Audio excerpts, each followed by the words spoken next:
La Asociación Iberoamericana de Neuromarketing y Negocios, ASIM, les agradece por su valiosa participación en el primer Congreso Iberoamericano de Neurociencias Aplicadas a los Negocios. Para hoy, nuestro tercer día, contamos con la participación de dos ponentes, de Ecuador y de Perú.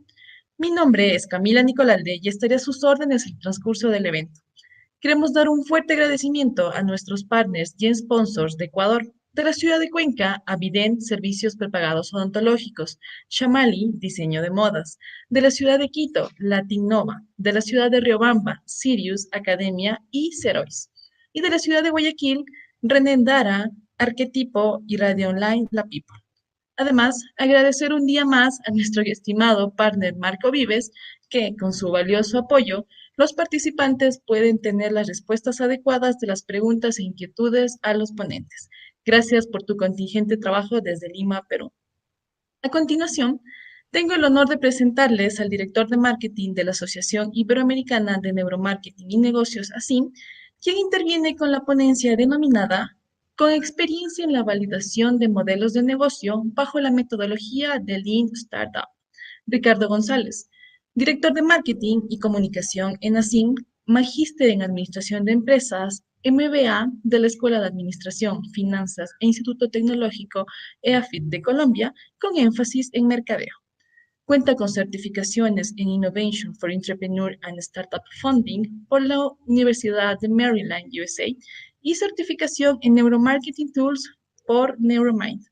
Cuenta con experiencia en manejo de metodologías y herramientas de emprendimiento e innovación como Lean Startup, Design Thinking y Business Model Canvas. Además, cuenta con experiencia como mentor, capacitador y asesor de emprendimiento e innovación a nivel internacional con prestigiosas organizaciones como Startup Weekend, Teach Start, Set Start, Hot Price, Angels Hack, Ruta N, Next Lab, Campus Party, Hero Startups, Codeis, Cámara de Comercio en Quito. Además, es docente universitario y CEO de Latinnova de Neuromind. Ricardo, bienvenido, el espacio es todo tuyo. Muchísimas gracias, Camila, y bueno, la bienvenida a quienes se conectan en este tercer día, a este maravilloso congreso, lleno de conocimiento. Realmente he podido acompañar algunas de las ponencias en los días anteriores y me he quedado asombrado. Creo que la tecnología y algo que vamos a tratar el día de hoy en esta charla nos ha ayudado a entender nuevos paradigmas, ¿sí?, que se han formado en este, llamémosle, mundo moderno o este mundo también post-COVID. Todavía no me gusta llamarlo post-COVID porque todavía seguimos con ciertos rezagos de la pandemia, pero hemos visto que, y vamos a ver, voy a presentarles una cronología de la crisis en temas empresariales y vemos cómo nos hemos adaptado a veces sin darnos cuenta a nuevos entornos. Entonces, les he preparado para el día de hoy esta charla denominada Tiempo de Oportunidades, Innovación en Modelo de Negocios. Si me ayudan proyectando, por favor, perfecto. Entonces, vamos a tratar qué ha pasado en este tiempo. Como me presentó Camila, yo tengo experiencia en modelo de negocios, tengo experiencia en trabajando con innovación, y una de las cosas importantes que quiero traer a colación el día de hoy es cómo la innovación también ha cambiado, ¿sí? Entonces, vamos para este efecto a ponernos en un marco del ayer. Voy a hablar con cifras de Ecuador porque actualmente estoy en Ecuador y conozco el ecosistema de acá, pero no es muy diferente a la realidad latinoamericana. Entonces, si hablamos del ayer, sí, vamos a poner estas cifras, vamos a analizar estas cifras. Más del 90% de las empresas en Ecuador son micro y pequeñas empresas. Ecuador tiene aproximadamente 900,000 empresas. Ecuador, un país pequeño de 17 millones de habitantes, tiene 900,000 empresas. Más del 90% de esas empresas son micro y pequeñas empresas, ¿ok? Apenas el 1% son empresas grandes con facturaciones superiores a los 2,000 millones de dólares al año. Y un dato interesante, del 100% de las ideas de negocio en el ecosistema ecuatoriano, no muy diferente al colombiano, al peruano, al boliviano, al uruguayo, del 100% de las ideas de negocio, el 80% no logran nacer por diversas razones.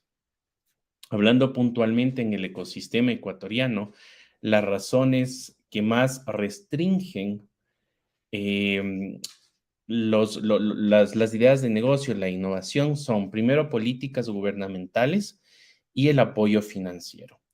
Pero tenemos también aquellas que fomentan el emprendimiento y la innovación, que según el Global Entrepreneurship Monitor son la educación en emprendimiento en primer lugar y la infraestructura comercial y profesional. Eso estamos hablando en el ayer.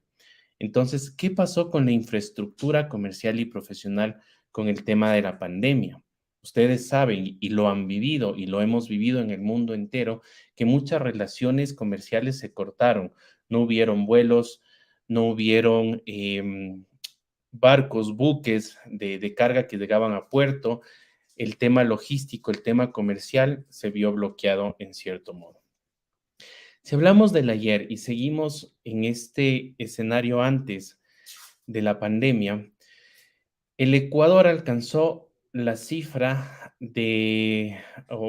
bueno, ya les voy a explicar cuál es esta cifra TEA, 36.2%, dando lugar dentro de Latinoamérica a que Ecuador se posicione como el país más emprendedor de la región. Y yo les pregunto ahí, ¿eso es bueno o malo? Va a depender mucho de los análisis y los puntos de vista que tengamos, porque a pesar de que el Ecuador se haya posicionado como el país más emprendedor de Latinoamérica, con una tasa de emprendimiento temprana del 36.2%, resulta y sucede que gran parte de esos nuevos emprendimientos surgieron por necesidad más que por oportunidad. ¿A qué me refiero con necesidad? La empresa en donde trabajaba cerró sus puertas por la pandemia, despidió gente, entonces las personas, los colaboradores, los empleados tenían que hacer algo para subsistir, para seguir llevando dinero a sus hogares. Entonces tuvieron que emprender en algo y emprender desde casa, ojo. Sí, entonces tuvieron que ingeniarse, ser creativos para empezar emprendimientos desde casa y llevarlos obviamente a través ya de redes logísticas que estuvieron operando a el cliente final, ¿ok? Entonces, esos emprendimientos no lograron ver la luz, digamos, ya de la innovación, porque crecieron por necesidad. Se gestaron en necesidad, fueron creciendo poco a poco. Algunos no crecieron, algunos de plano ya se quedaron solamente como una idea de negocios. Entonces, hubo mucha muerte de emprendimientos en este escenario. A pesar de que Ecuador es uno de los países más emprendedores de Latinoamérica, es uno de los países menos innovadores del mundo. Ahí ustedes pueden ver el gráfico. Ecuador se sitúa en el puesto número 97, medido de 124 países en temas de innovación. Es por eso que el emprendimiento y la innovación deben ir de la mano, pero es algo que no ocurre. Emprendimiento es una cosa, innovación otra. Los países que están liderando temas de innovación en el mundo son Suiza, Holanda o Países Bajos, Suecia, el Reino Unido y Singapur, en este ranking del Global Innovation Index. Y los que están últimos, por decirlo así, República Dominicana, Paraguay, Trinidad y Tobago y Ecuador. Entonces, fíjense, Chile está en un puesto 47. Si hay personas de Chile acá, felicitaciones.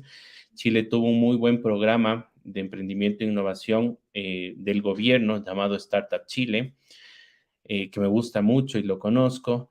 Miren, por ahí también tenemos a Perú en el puesto 71, está subiendo, también tiene programas como Startup Perú bastante interesantes. ¿Y por qué han logrado estos países subir en este ranking de innovación?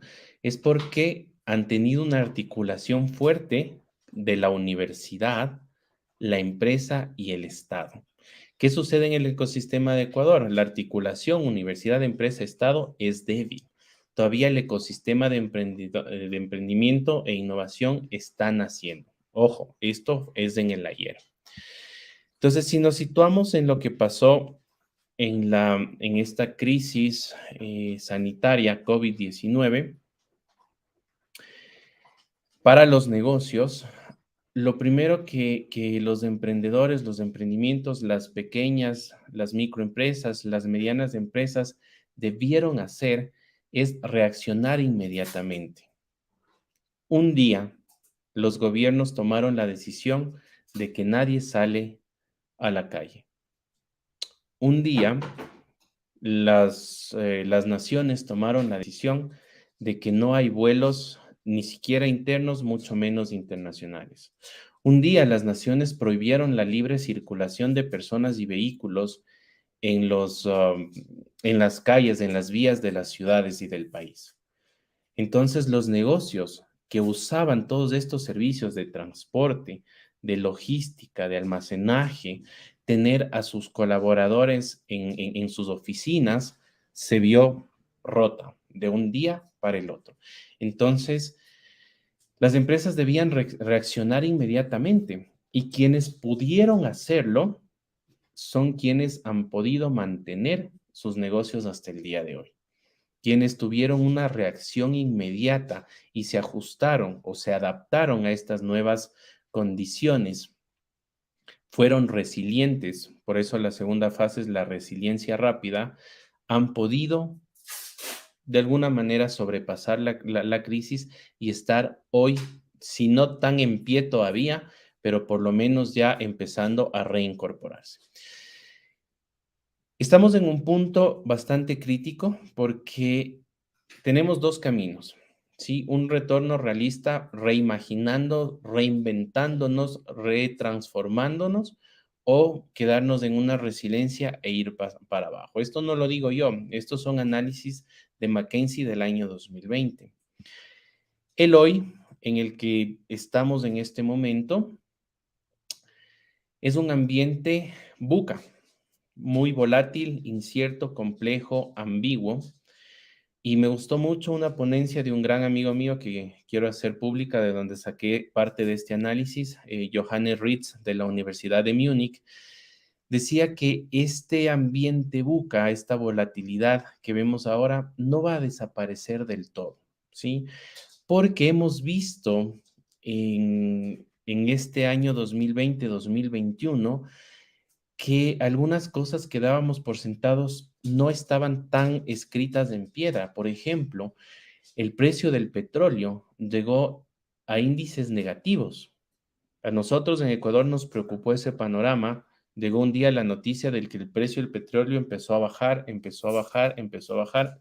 Llegó a cero, llegó a costar $0 y aún siguió bajando. ¿Cómo interpretamos eso? Precios negativos del petróleo.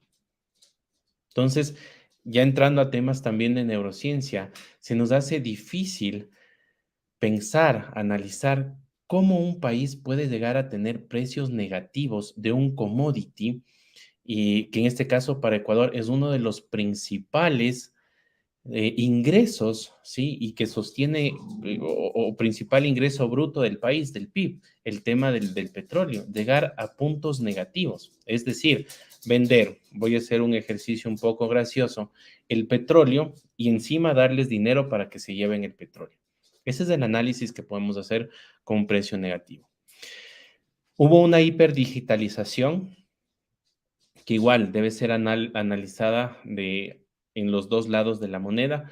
Por un lado, la hiperdigitalización permitió a muchas empresas permanecer, muchas empresas tuvieron una transformación digital tenaz y muy rápida, ¿sí? Y no solo las empresas, también los gobiernos, también el sistema educativo, también el sistema de salud.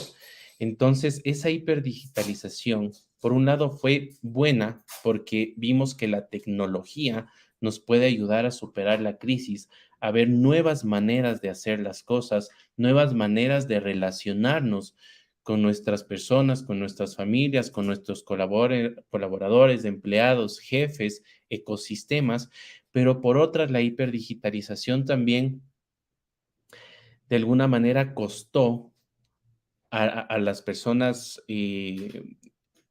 no nativas digitales, costó adaptarse y eso adentro de las empresas también fue dinero que se fue dilapidando y se fue gastando. Entonces, y ustedes recordarán al principio las reuniones de Zoom, las reuniones por estas plataformas, no eran tan atractivas, no las veíamos cercanas. A veces habían problemas de conexión porque no teníamos un buen internet en la casa, porque no trabajábamos en casa, nos tocó contratar internet, ese costo lo asumió el empleado, no el empleador, etcétera, etcétera. Entonces hubieron muchos cambios ahí.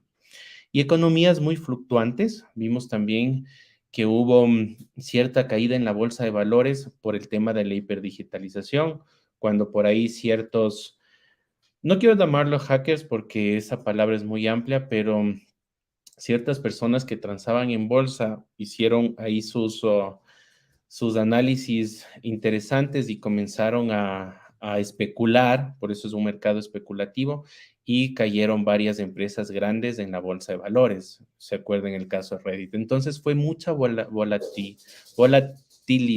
fue muy volátil el escenario, que hasta ahora todavía mantiene ciertas características. También se volvió muy incierto, y ahí sí quiero entrar a lo que nos compete más, que es el tema de la mente del consumidor. Fue muy incierto porque nosotros como consumidores, como clientes, como compradores, regresamos a un modo de supervivencia. Acuérdense ustedes, al principio de la pandemia, los supermercados vacíos. Queríamos sobrevivir, no sabíamos cuánto tiempo íbamos a estar encerrados, que deberíamos, y lo hicimos así, tener provisiones, y eso igual, muchas personas que fueron a llenarse de provisiones hizo que otros productos, digamos, productos básicos, escaseen, fomentándose nuevamente la especulación y mercados fluctuantes, problemas sociales, etcétera, etcétera. Estábamos en modo supervivencia, en modo cazador-recolector. Estábamos muy estresados al principio y no sabíamos qué iba a pasar. Y eso hizo que también nuevas organizaciones sociales surjan y de esa manera también surgieron nuevos negocios. Ya vamos a hablar de eso. Este escenario también es complejo porque se rompió nuestro modus vivendi. Muchas parejas se separaron durante la pandemia porque no estaban acostumbradas a convivir 24 horas en un espacio. Muchas familias sufrieron esos altercados, hubo depresión, hubo tristeza, hubo estrés, hubo ansiedad, porque el modus vivendi se rompió y empezamos a adaptarnos a un nuevo modus vivendi mucho más tecnológico, ¿sí? Y en este caso, esa adaptación em, produjo en nuestro cerebro también cambios, ¿sí? Vamos a hablar de ello. Y finalmente, en este escenario buca, la ambigüedad está presente. Cambió la matriz productiva de algunos países que su matriz productiva dependía del turismo, tuvo que cambiar rápidamente para empezar a traer dinero a sus países mediante otros productos, otros servicios. El comercio se vio afectado, altamente afectado por el tema de la logística internacional, pero también empezaron a surgir nuevos productos, nuevos servicios sostenibles y sustentables que llegaron para ocupar un nicho muy importante de mercado y empezar a crecer, porque nuestro cerebro, con todo lo que pasó, también cambió el paradigma y ahora nos hemos vuelto de alguna manera más conscientes. Entonces, en el hoy, lo que debemos hacer es innovar con lo que tenemos, Si se rompieron conexiones, pues hacer conexiones nuevas. Se rompió la conexión del turismo con el mercado de las flores, por ejemplo, ¿sí? Los hoteles con las flores. Ecuador exporta muchas flores a diversos países. Esas conexiones se rompieron, pero se crearon nuevas conexiones. Por ejemplo, lo que estamos haciendo el día de hoy, congresos internacionales de gran alcance a través de la tecnología. En este contexto, tenemos nosotros como humanos un arma poderosísima, súper poderosa, que es nuestra creatividad.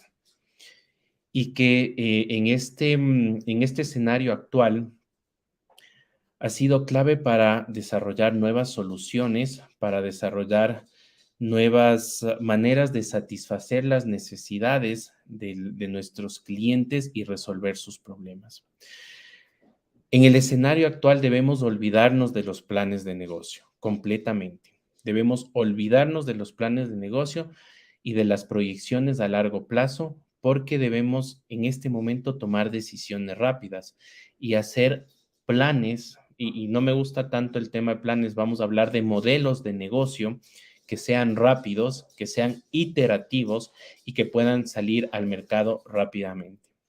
Para eso debemos observar con detenimiento qué está pasando, ser ágiles, construir propuestas de valor sólidas, diferentes, atractivas, escalables, sustentables y sostenibles. Ahí viene el concepto de Lean Startup, que lo estamos viendo en la lámina, y empezar a aperturar datos, tener una política de datos abiertos para que los nuevos emprendedores que están surgiendo en el hoy puedan ocupar esa información para satisfacer de mejor manera las necesidades y resolver los problemas del mundo actual. Entonces, la metodología Lean Startup reza lo siguiente. Primero, construir propuestas de valor sólidas, atractivas, diferentes, con gran potencial. Luego, medir. ¿Qué es esto de medir? Lanzarlas rápido al mercado para obtener la mayor cantidad de información y poder con esa información reestructurar el modelo de negocio, aprender y volver a construir. Entonces, es una metodología primero iterativa, porque es un ciclo. Segundo, es experimental, porque hay que hacer varios experimentos, generar hipótesis y comprobar las hipótesis en el mercado. Y es una metodología que permite innovación abierta y articulación universidad, empresa, Estado, de manera que el hoy, por decirlo así, vaya formando las bases del futuro de las organizaciones. Y ahí entra el concepto de modelo de negocio, que es una herramienta conceptual estratégica que mediante un conjunto de 9 elementos y sus relaciones entre ellos permite expresar la lógica que una empresa, la voy a llamar en este momento startup, una empresa naciente en un mercado emergente de alto riesgo, que una startup intenta, ¿sí?, crear para ganar dinero, generando y ofreciendo una propuesta de valor. Esta herramienta fue diseñada por Alexander Osterwalder, un profesor sueco de emprendimiento e innovación, que él decía, con estos 9 bloques del modelo de negocio podemos entender para quiénes estamos creando valor, ¿cuál es el valor que estamos creando? ¿Cuáles son los canales que nosotros vamos a utilizar para comunicar y entregar, ¿sí?, la propuesta de valor? ¿Y cómo establecer relaciones con clientes a largo plazo? En el escenario del ayer se perdieron muchas relaciones comerciales, muchas relaciones con los clientes. En este escenario hiperdigitalizado, ¿qué vamos a hacer? ¿Cómo vamos a construir esas relaciones? Analizar la fuente de ingresos, ¿sí? Y todo eso con miras al cliente y con miras a la empresa o a la startup. ¿Cuáles son esos recursos que tengo en este momento? Son los recursos que dispongo. ¿Cuáles son los recursos que necesito? Sean recursos intelectuales, económicos o financieros, tecnológicos, recurso humano, etcétera, etcétera, etcétera. y cuáles son esas actividades que me van a conducir a mí y a mi startup a generar y entregar valor. Ahora toma mucha relevancia el tema de las redes de aliados, de los socios claves y las alianzas estratégicas, que quizás en el ayer no teníamos tanta importancia, eran empresas más cerradas. Ahora somos empresas más abiertas, de startup que buscan redes de contacto más grande. Y una de esas razones fue por la cual se han creado instituciones de largo alcance como la Asociación Iberoamericana de Neuromarketing y Negocios, porque de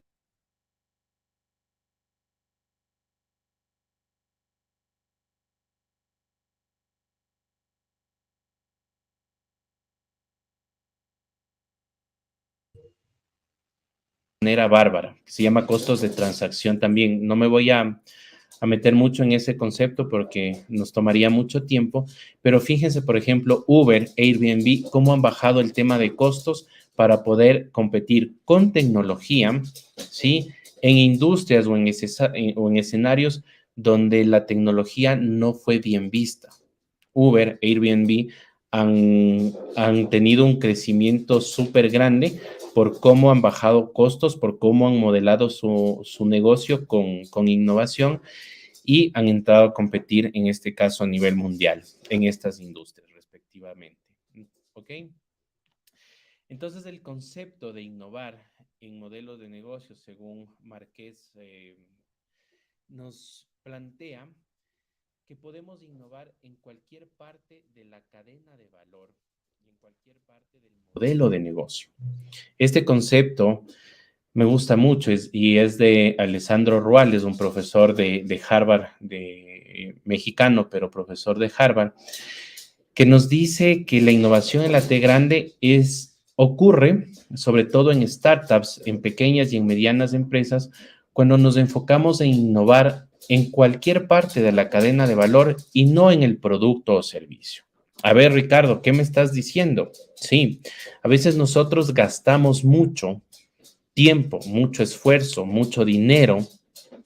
Y cuando somos empresa, trabajamos o creamos los departamentos de investigación, innovación y desarrollo para innovar en nuestro producto, en nuestro servicio.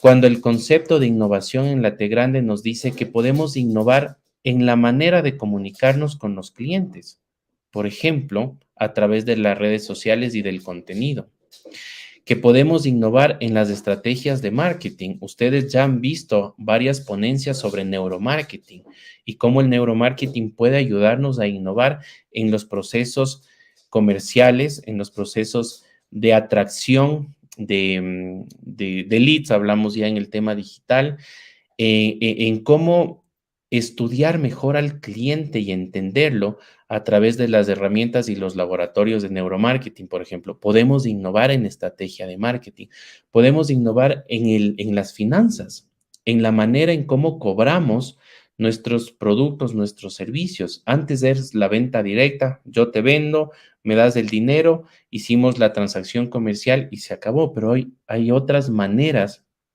de hacerlo, por ejemplo, las suscripciones, los leasing, ahora incluso hay criptomonedas. Sí, hay un país que ya oficializó una criptomoneda como moneda, valga la redundancia, oficial, como es El Salvador. Entonces, yo les invito a que abramos los ojos y empecemos a ver opciones de innovación en toda la cadena de valor, en la logística, por ejemplo. Y ahí quiero yo, sin extenderme mucho tiempo más, contarles la historia de Cementos México. Sí, Cementos México es una empresa que hace cementos, como lo dice su nombre, y que entregaba el cemento de 24 a 48 horas, algo normal en la industria. Sin embargo, a veces se retrasaban y pasaban a entregar el cemento luego de 72 horas. Entonces, Cementos México crea un departamento de innovación para innovar en la logística, de manera que llegaron a entregar cemento en menos tiempo de lo que se entrega una pizza. Fíjense, 30 minutos y estaba el cemento en digamos, en sus clientes. Ya estaba realizado el pedido. Eso es innovación en late grande. A tal punto que Cementos México fue tan bueno en logística sin ser de su industria. Ellos se dedican a cemento, es lo que saben hacer, pero a través de la innovación lograron innovar, valga la redundancia, en logística de entrega, en este caso de grandes cantidades, que otras empresas, ferreterías, aceros, etcétera, etcétera, empezaron a contratar sus servicios de logística para poder entregar también sus productos en un tiempo récord. Entonces, cuando esta empresa de logística creada en esta empresa Grandes de Cemento sale y se independiza, se conoce como spin-off. Entonces, fue una spin-off de Cementos México, que se logró gracias a la innovación.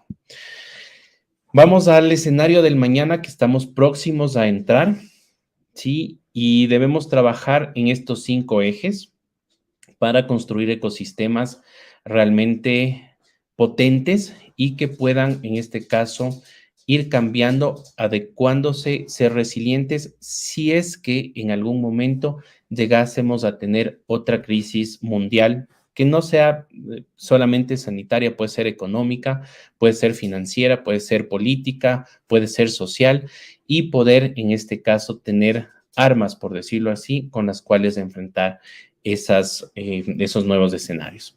Entonces, hay que trabajar mucho en la cultura, ¿sí? Y según la Real Academia de la Lengua, la cultura es un conjunto de modos de vida y costumbres, conocimientos y grados de desarrollo artístico, científico e industrial que se dan en una época en un grupo social.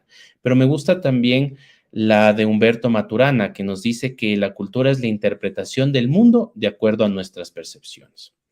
Entonces, para una normalidad 2.0, una cultura 2.0, debemos trabajar en el talento.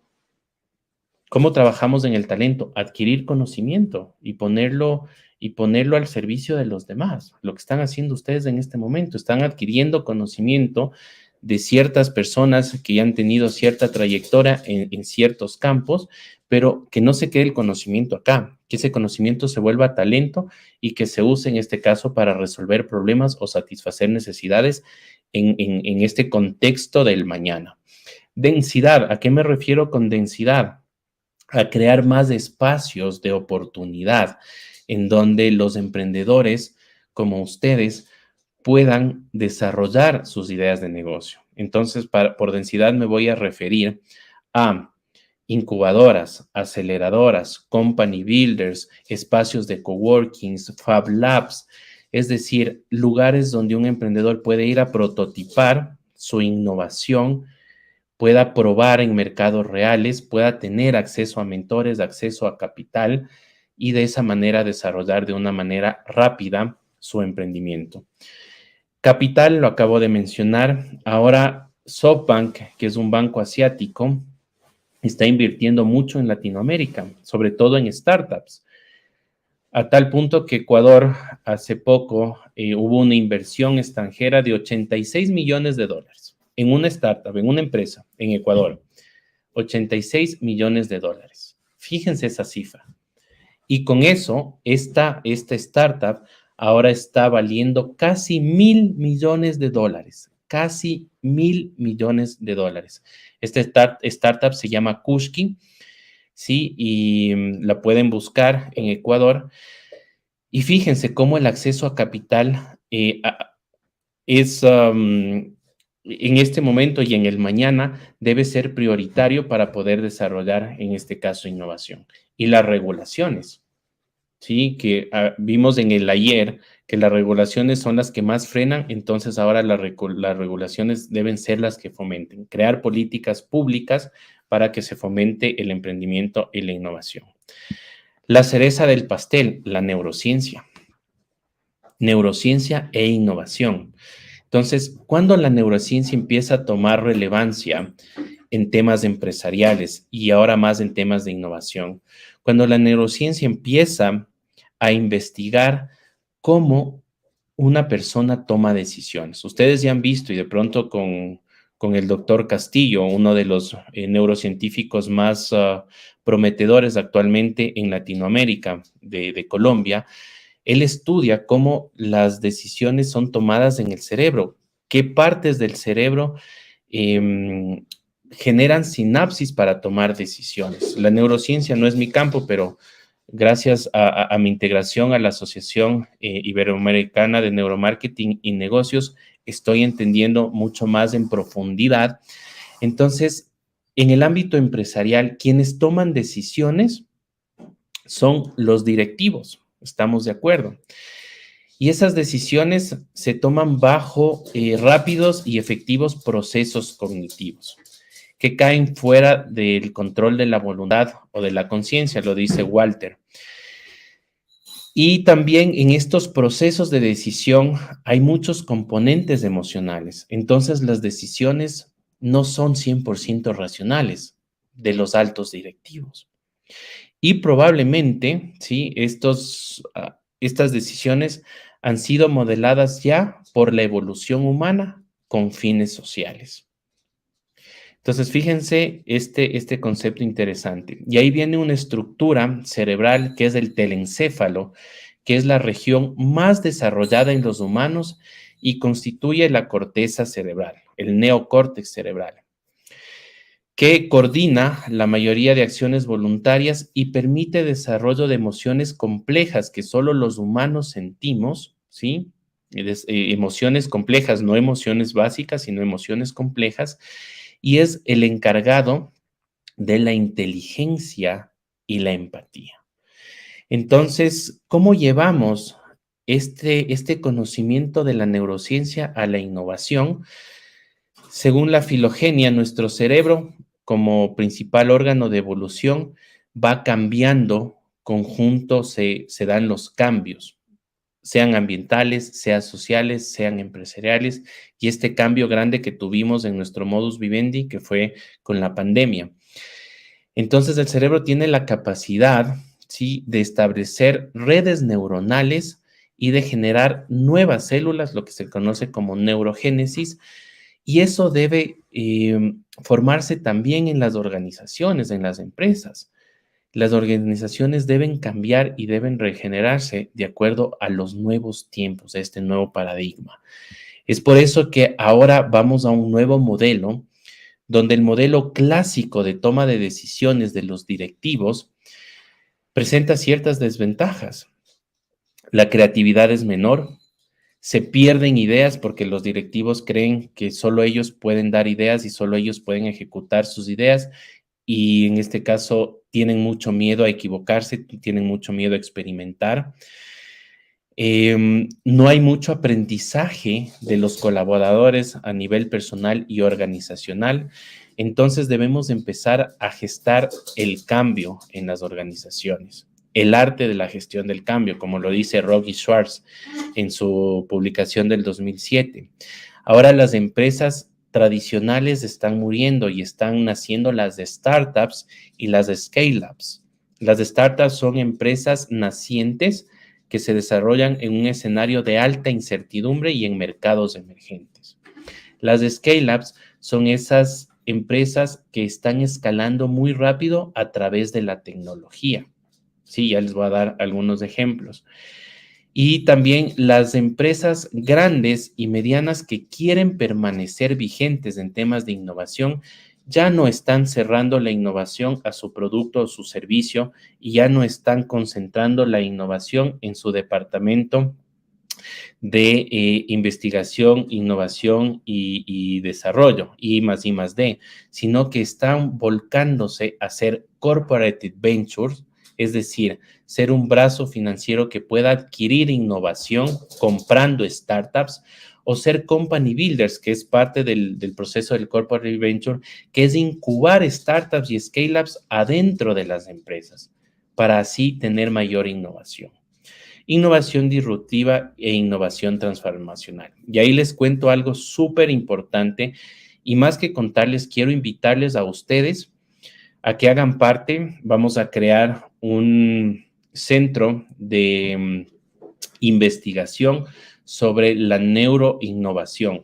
Y todavía es en borrador el nombre, pero lo que buscamos es investigadores, tanto del ámbito empresarial como académico, que están articulados en la Asociación Iberoamericana de Neuromarketing y Negocios, para empezar a estudiar cuáles son esos componentes principales de la innovación, ¿sí?, que nosotros debemos tener dentro de las empresas, a través obviamente de los laboratorios de neurociencia, acompañamiento de neurocientíficos de renombre internacional, para poder entender cómo formar grupos altamente innovadores y con eso entrar a las empresas, ¿sí?, pequeñas, medianas y grandes, para que las empresas puedan tener equipos altamente innovadores. Entonces, poder testear capacidades de creatividad, de aversión al riesgo, de búsqueda del riesgo, de resiliencia, etcétera, etcétera, y crear equipos altamente innovadores. Y ahí les voy a mostrar, para ya ir cerrando, esta metodología que se usa mucho para generar innovación, que es el Design Thinking, que tiene 5 etapas y las curvas amarillas que vemos en la parte inferior son los procesos de pensamiento, tanto divergentes como convergentes. Nuestro telencéfalo, como lo decía, es el encargado de la empatía, y justamente Design Thinking en su primera etapa busca empatizar. ¿Empatizar con quién? Con el cliente, con el consumidor, con el usuario, con quien tiene el problema y la necesidad y necesita ser resuelta de otra manera o de una manera innovadora. Entonces, el proceso de empatía es un proceso de pensamiento divergente, ¿sí? Parto de algo y empiezo a ampliarme, para luego empezar con un proceso convergente desde lo amplio hacia algo más.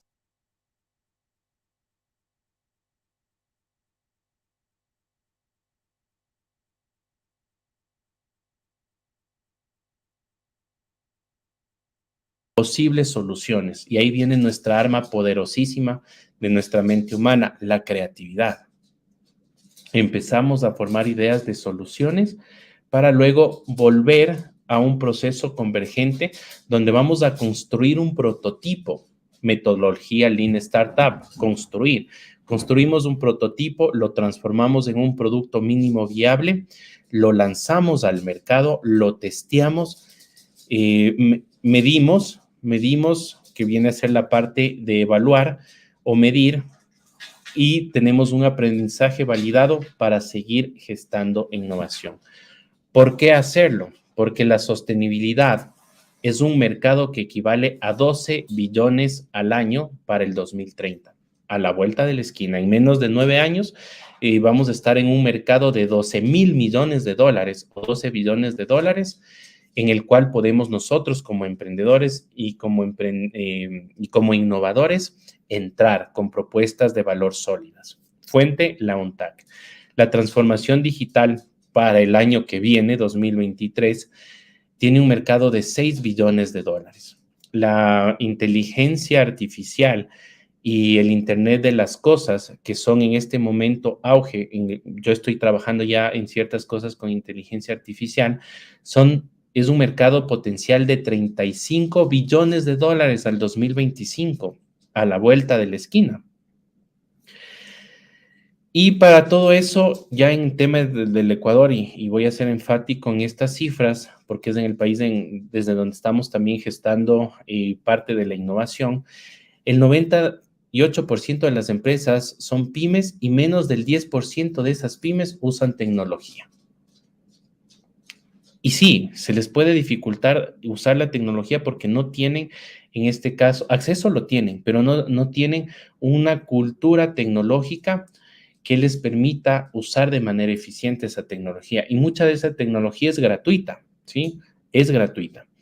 Menos del 1% de estas empresas están utilizando tecnología, y ya en abril de este año, 2021, 5G llegó al país. O sea, mayor cantidad de datos, mayor conexión, mayor penetración de Internet en el tema laboral, educativo, incluso social, ¿sí? Y menos del 2% de estas empresas utilizan inteligencia artificial. Para el 2026, el 60% de las empresas estarán basadas en inteligencia artificial. Y ahí viene mi pregunta que quiero que en la noche de hoy la piensen y quizás no les vaya a dejar dormir con esta pregunta, pero ¿qué estamos haciendo ahora? Desde la neurociencia, como planteaba, ¿qué hemos investigado acerca de cómo conformar equipos altamente innovadores? Nosotros como personas estamos accediendo al conocimiento. ¿Qué hacemos con ese conocimiento? ¿Aprendemos algo y se queda ahí o realmente estamos dándolo en favor de la sociedad, en favor, en este caso, de las empresas o de los emprendimientos que estamos gestando? Entonces, ¿por qué hacerlo? Porque viene un mañana y un mañana que es prometedor, pero todo empieza hoy. ¿Qué estás haciendo tú el día de hoy? Soy Ricardo González, les dejo allá mi correo y les agradezco muchísimo por la atención el día de hoy. Y no sé si estamos con tiempo para el tema de preguntas.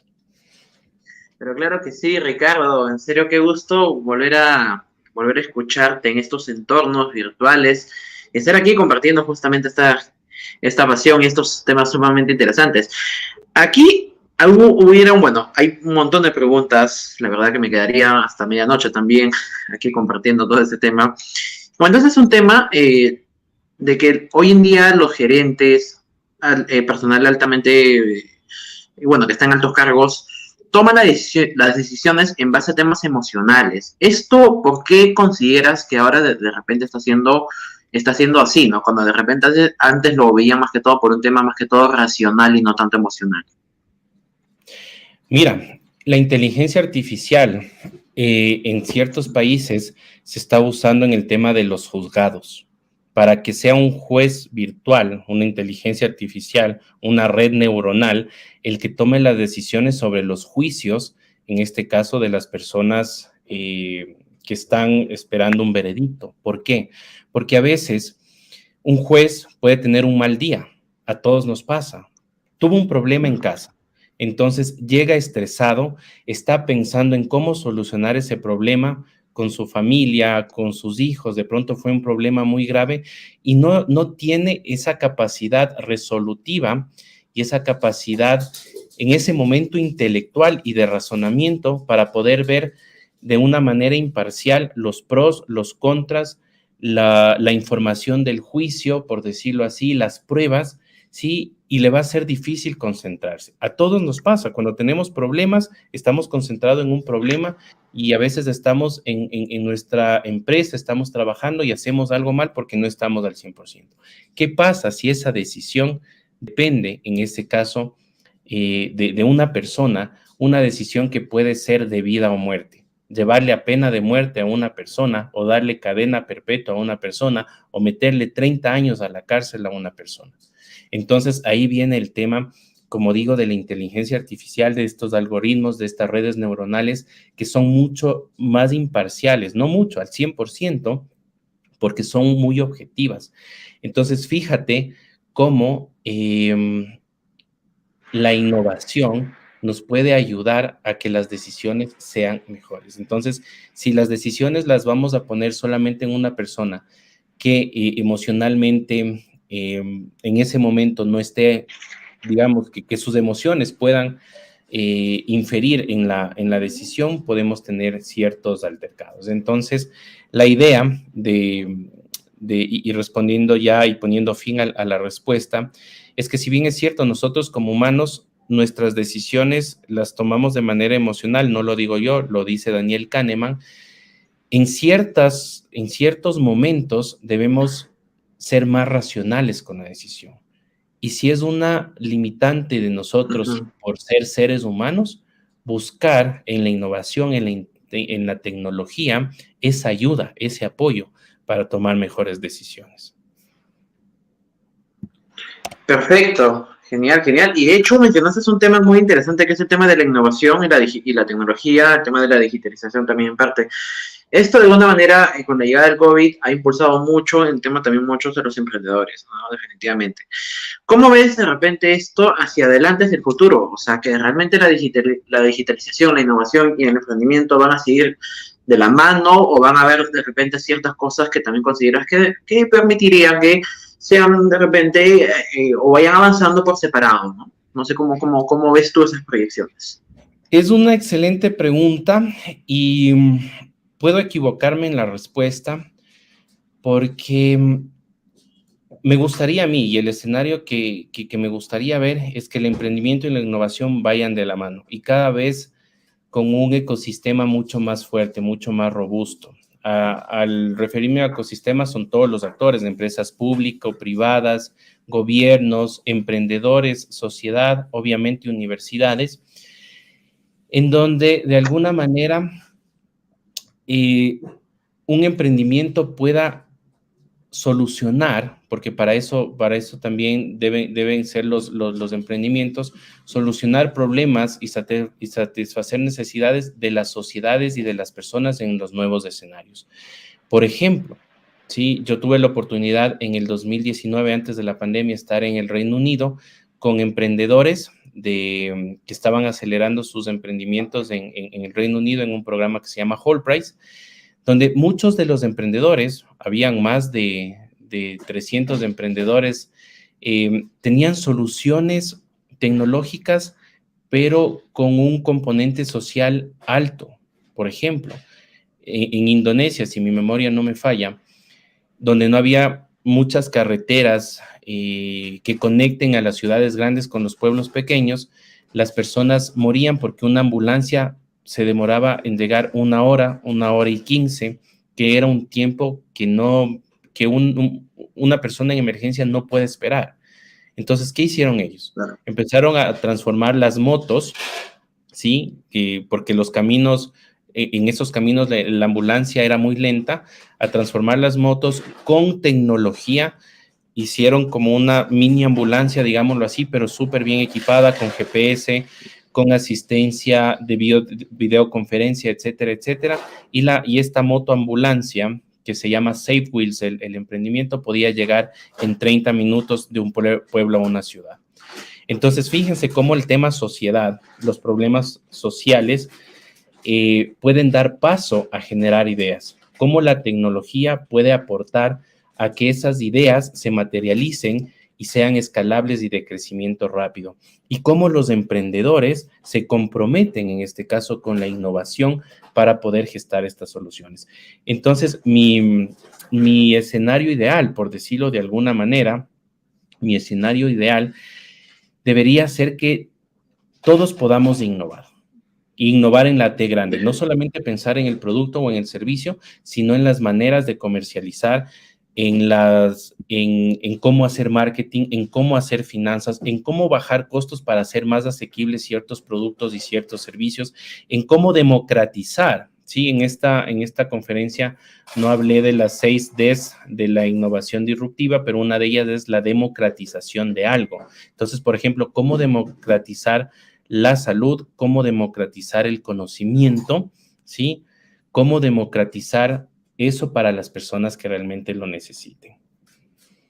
Definitivamente. Aquí tenemos también una consulta muy interesante de Marcelo García, quien nos hace, nos comenta lo siguiente, ¿no? Dice, en Ecuador, ¿dónde consideras tú que podemos visualizar a las startups en los que vale la pena invertir? Qué excelente pregunta. Bueno, en Ecuador yo creo que hay 3 ciudades que están liderando el tema de las startups, porque digamos son las ciudades más grandes de Ecuador. Está Quito, está Guayaquil, está Cuenca. Sin embargo, eso no quiere decir que no hay startups en otras ciudades. De hecho, Kushki, el primer, unicornio ecuatoriano, tuvo su sede en Loja, otra ciudad ecuatoriana. Entonces, yo les invito a seguir a Buen Trip.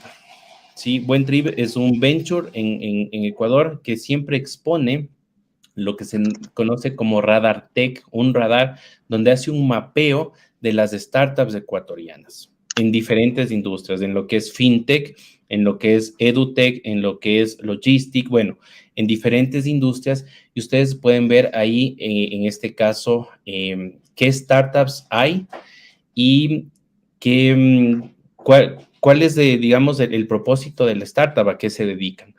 Pueden seguir también a Startup Weekend, que es una comunidad de emprendedores, de innovadores que siempre están compartiendo mucho contenido sobre el tema de las startups en el país.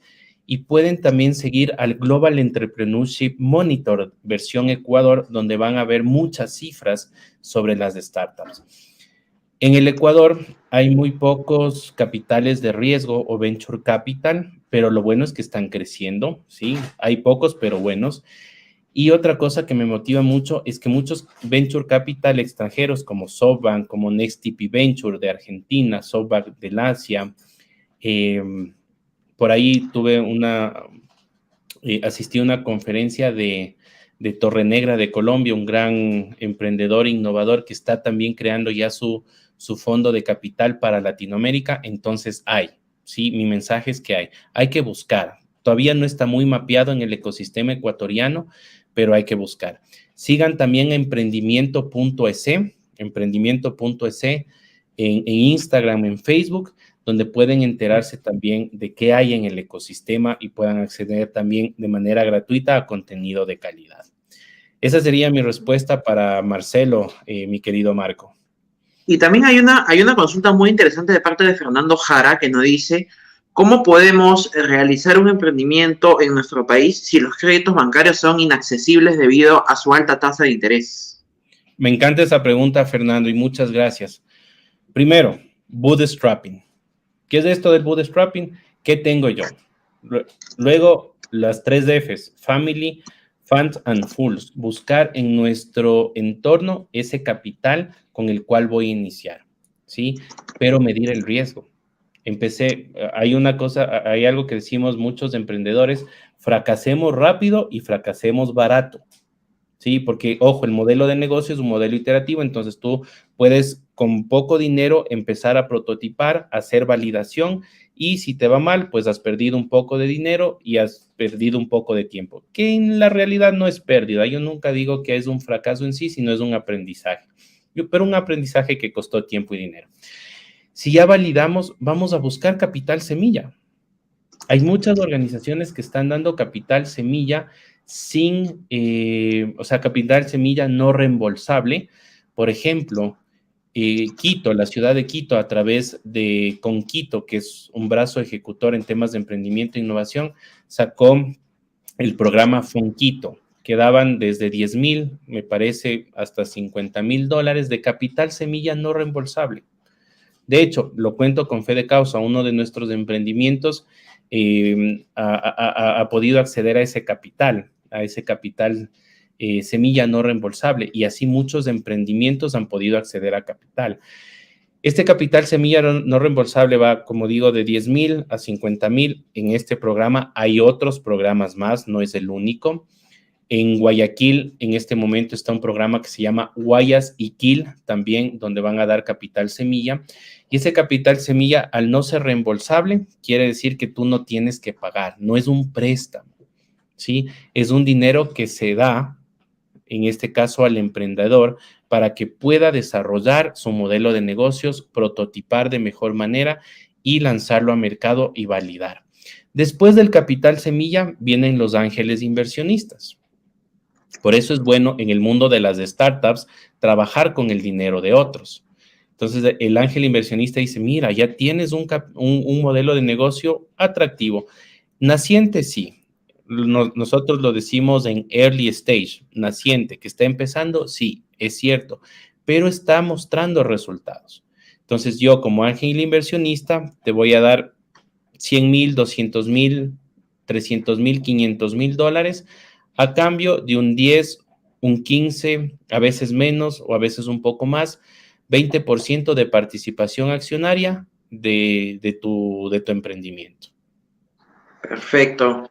Y ya para terminar la respuesta, después de eso hay capital de riesgo, que es lo que hablaba, donde ya pueden invertir 1 millón, 2 millones, 3, 86 millones como invirtieron en Kushki en Ecuador, sí, que igual van a tener sus condiciones. Entonces, los créditos bancarios pueden ser otra alternativa. Quizás en este momento no la mejor, y para los emprendedores quizás no es la mejor, pero puede ser otra alternativa en algún momento. Pero usemos crowdfunding, usemos bootstrapping, usemos capital semilla, usemos ángeles de inversionistas, veamos también capital de riesgo en las distintas etapas. Pero súper interesante tu pregunta, Fernando, y muchas gracias por hacerla. Definitivamente, Ricardo, la verdad que ha sido muy, muy interesante las consultas que ha habido del público, las que hemos ido obviamente haciéndote en este momento. Así que ahora quisiera invitar a invocar a Camila, por favor, a Camila, vamos a invocar a Camila para que aparezca aquí. Vamos a ver, Camila, si te invocamos acá, si nos ayudas. Listo, está, apareció. Me encanta cada vez que me invocas. Muchísimas gracias. Bueno, antes que nada, pues Ricardo, muchísimas gracias por tu ponencia y por las explicaciones puntuales. Y para continuar con el evento, queremos primero agradecer el apoyo de los sponsors de Ecuador en la ciudad de Cuenca, Agrimar, Seafoods, Bioesthetic Dental, Nina, Roads Network, Nutri, distribuidor autorizado, y Belén Esperanza. Y en la ciudad de Riobamba, a Itacal Lab. Además, quiero recordarles a nuestros participantes del registro de su asistencia en el link que aparecerá en este momento en pantalla y además se encuentra en nuestras redes sociales anclados, el cual servirá para su posterior entrega de certificados. A continuación, queremos invitar a nuestra siguiente ponente, Liliana Alvarado, con la ponencia Las emociones y el género. Liliana Alvarado, doctora en Administración y Dirección de Empresas, autora del libro Brainketing, Local Chair de Neuromarketing Science and Business Association y directora de la Escuela de Posgrado UTP. Es considerada una de las 8 mujeres más influyentes en neuromarketing en Latinoamérica y España, reconocida por ocupar el top 10 en Top Ejecutiva Digital Perú 2020, Top 10 Influyentes en Presencia y Contenido Online 2020, Top 10 HR Influencer 2020 del Perú, integrando además el Top 100 de Latinoamérica. Trasciende las fronteras como docente y speaker internacional en temas de marketing, neurociencias aplicadas al marketing, así como en la educación y la innovación. Liliana, bienvenida, el espacio es todo tuyo. Gracias, ¿cómo están? Buenas noches. Quiero primero agradecer a la Asociación Latinoamericana de Neurociencia por su invitación, en especial a Gonzalo Dávalos y al doctor Henry Castillo. La verdad, es un honor para mí estar aquí y poder hablar de algo que mueve el mundo, de las emociones. Y cómo éstas se manifiestan y se expresan de acuerdo al género. Y cuando hablamos de género, estamos hablando de los atributos culturales que describen lo que significa ser hombre o ser mujer. Definitivamente hay muchas, ¿cómo lo puedo llamar? Muchos mitos respecto a cómo es que nos formamos para ser hombres o para ser mujeres. Y les quiero contar una anécdota que viví personalmente. El médico me permitió acompañar a mi hija y a mi yerno cuando mi hija iba a dar a luz. Entonces, cuando nació mi nieta, siempre le dan su palmadita y mi nieta comenzó a llorar. Y la enfermera le dice, ¡ay, señora, qué niña para ruidosa! Y al costadito nació un hombrecito y también comenzó a llorar, quizás más fuerte que mi nieta. Y la enfermera le dice, ¡ay, señora, la felicito! ¡Qué buenos pulmones tiene ese niño! Desde ahí comienzan a formarse los estereotipos de género. ¿Qué esperamos de los hombres y qué esperamos de las mujeres? Los estereotipos de género es lo que esperamos de cada uno de ellos, de cómo deben comportarse y los roles que deben desempeñar en el trabajo, en la familia, en la sociedad y cómo nos relacionamos entre nosotros. A cada uno de los géneros se le atribuyen características y cualidades contrapuestas. Por ejemplo, al hombre se le asigna fuerza y a la mujer debilidad, al hombre valor y a la mujer timidez, al hombre agresividad y a la mujer mucho más dulzura, al hombre autoridad mientras a la mujer se le asigna sumisión. El hombre tiene mucha iniciativa y es proactivo y la mujer es un poco más pasiva. El hombre se preocupa mucho por la distracción y el placer Y en cambio, la mujer es mucho más abnegada, está mucho más pensando en otros, mientras para el hombre el ser él mismo es lo más importante. Y en realidad, esto viene desde épocas anteriores. Seguro ninguno de ustedes conoce esta película, Papá lo sabe todo.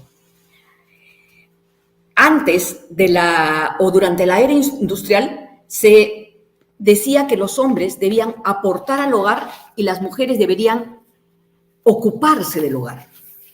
El hombre es el que debía salir a trabajar y la mujer debería quedarse en la casa a cuidar a los hijos y ocuparse del hogar.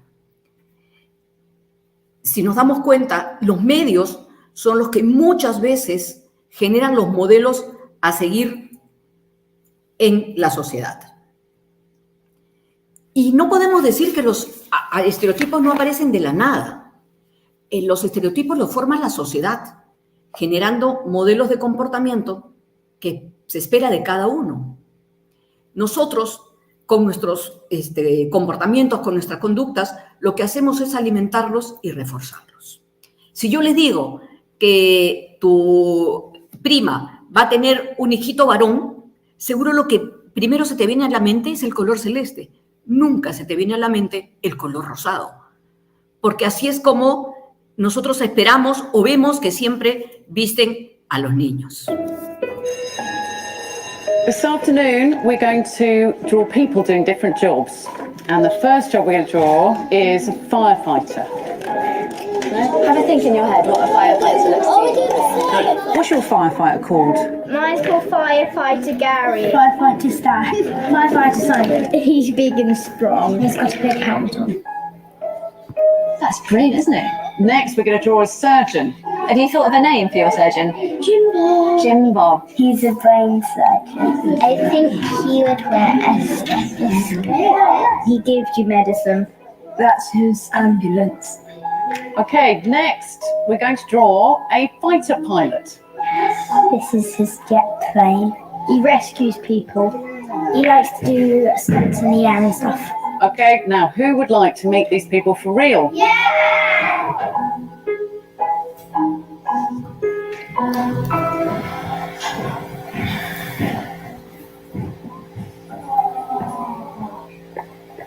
When you want to get dressed up. My name's Tamsin and I'm a surgeon in the NHS. My name's Lauren and I'm a pilot in the Royal Air Force. My name's Lucy. I'm a firefighter in the London Fire Brigade. So who wants to know how to do an operation? We put it on. Try my stethoscope. We put this in here. There you go. Now you're a proper fighter pilot. So into your ears. Can you hear that? That's really good. It's much better, yeah, it's much better than the kids' one.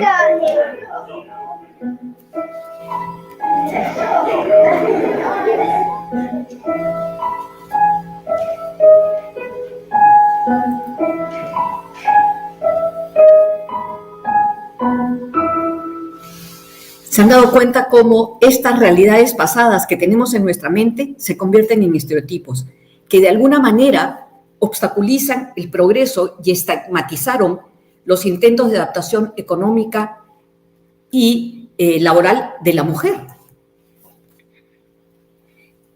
Y antes, el rol de la mujer en la sociedad ha cambiado. Antes la mujer se ocupaba del hogar y se sentía feliz. Su ilusión era casarse, tener una familia y dedicarse a su esposo y a sus hijos.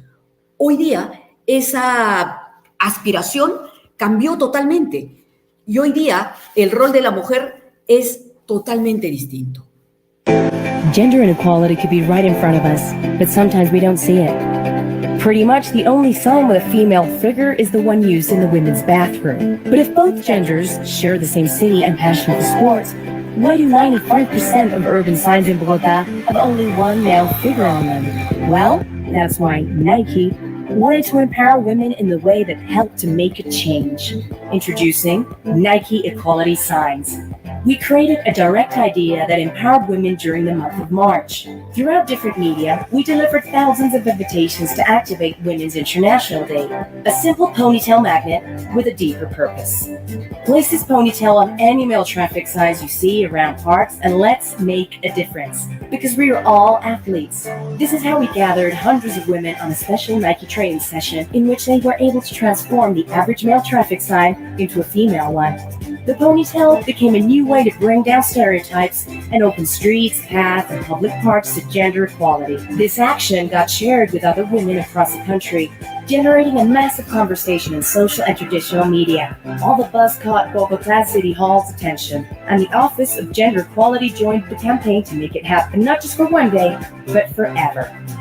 La manera como la ciudad se ha visto representada ha sido a través. Se dieron cuenta cómo no nos tenían en cuenta. Es cierto, todos los avisos eran de corredores. Hoy día ya estamos en el radar de muchas empresas.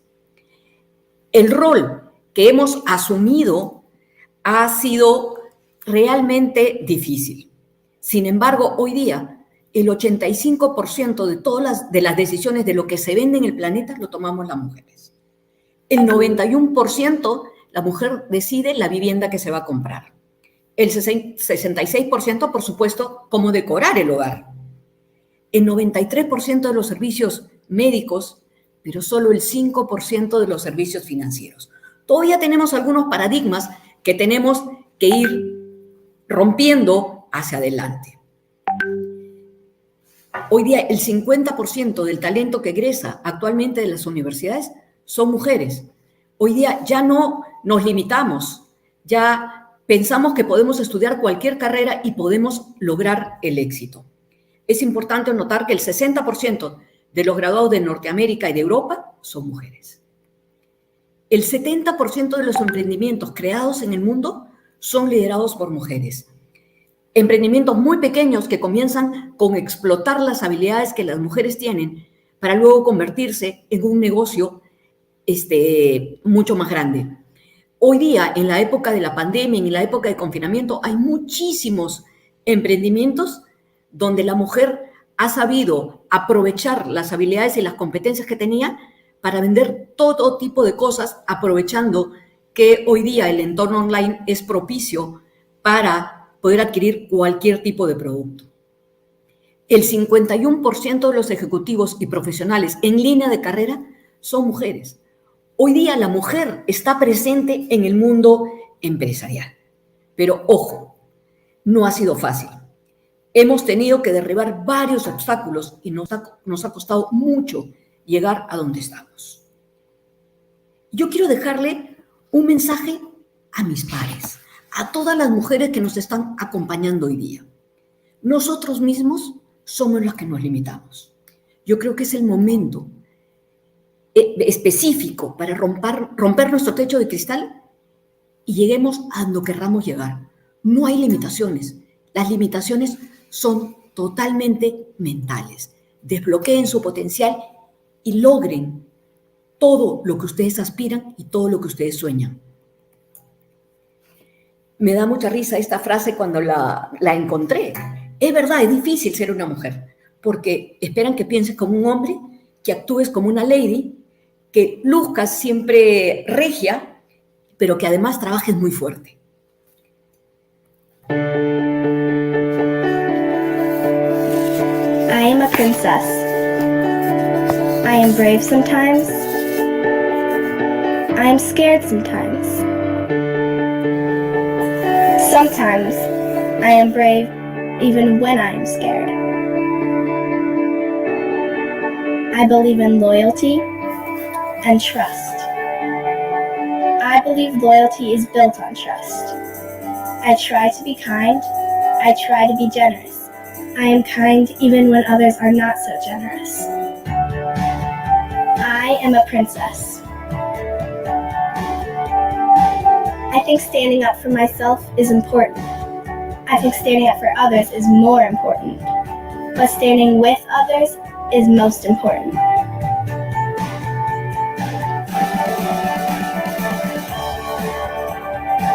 I am a princess. I believe compassion makes me strong. Kindness is power. and family is the tightest bond of all.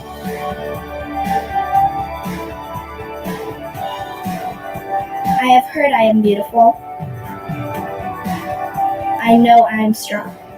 I promise. And when I promise something, I never, ever break that promise.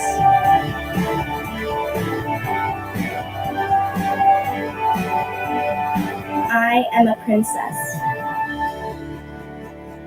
Long may I reign. La verdad, increíble cómo el mensaje de Disney cambia totalmente. Las últimas versiones de películas donde actúan princesas, entre comillas, ya son heroínas y no necesitan un príncipe que las venga a salvar. Ellas son capaces de lograr lo que quieren por ellas mismas. Y además no existe el príncipe azul. Así que, ¿qué necesidad de querer ser una princesa? Sé que ahora no lo entiendes, pero abre bien tus orejitas. Si te vienen con que las niñas juegan a las cocinitas y los niños al fútbol, tú ni caso. Milongas. Valemos exactamente lo mismo que cualquier hombre o mujer de este planeta. Lo mismito.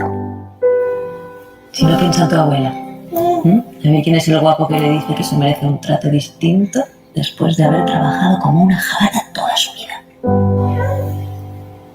No le tenemos que demostrar nada a nadie. Así que ya sabes, cabecita bien alta y a defender esto toda la vida.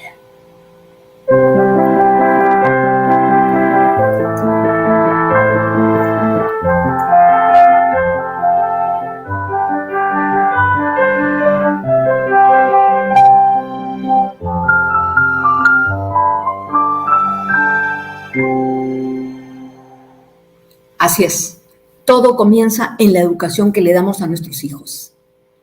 Hoy día creo que la pandemia, a pesar de todo lo malo que puede haber traído, nos ha traído un aprendizaje importante. Todos tenemos que ayudar en las labores del hogar. Ya no es esto lo hace la mujer y esto lo hace el hombre. Hoy día todos hemos tenido que colaborar, nos hemos quedado sin asistente. Por lo tanto, todos hemos aprendido a hacer todas las cosas en la casa porque todos estamos ahí compartiendo y trabajando juntos. La verdad, hoy día las mujeres no somos las de antes, pero todavía seguimos siendo igual de conflictuadas. A mí me encanta esta frase de Carolina Herrera que decía, dama es aquella que no le interesa tener muchos hombres a sus pies, sino uno a su altura. Realmente su autoestima altísima, porque eso es lo que debemos lograr.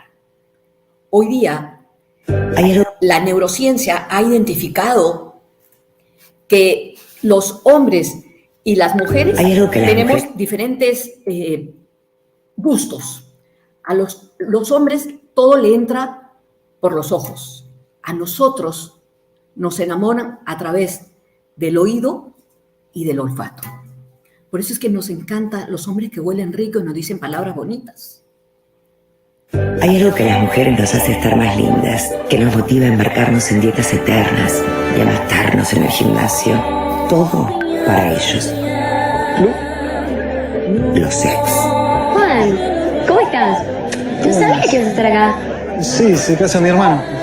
Ah, mira. Bueno, te dejo, estoy acompañada. Nada nos genera más placer que contemplar cómo se retuercen de dolor. Lau, te hiciste algo, ¿no? Estás distinta, ¿no? ¿Cómo está distinto? ¿Estás comiendo un poquito más? Saborear su humillación. Ay, yo no te conté, me fui a vivir sola. ¿Seguís con tus papis? Bueno, me tengo que ir a de un compañero. Y regocijarnos mientras su mundo se desmorona. Hola, mi amor. Ay, la pastilla, tenés razón, sos un genio. Y meterles el dedo ahí, justo donde más les duele. Hacerlos darse cuenta de que se equivocaron feo. Feo, feo, feo.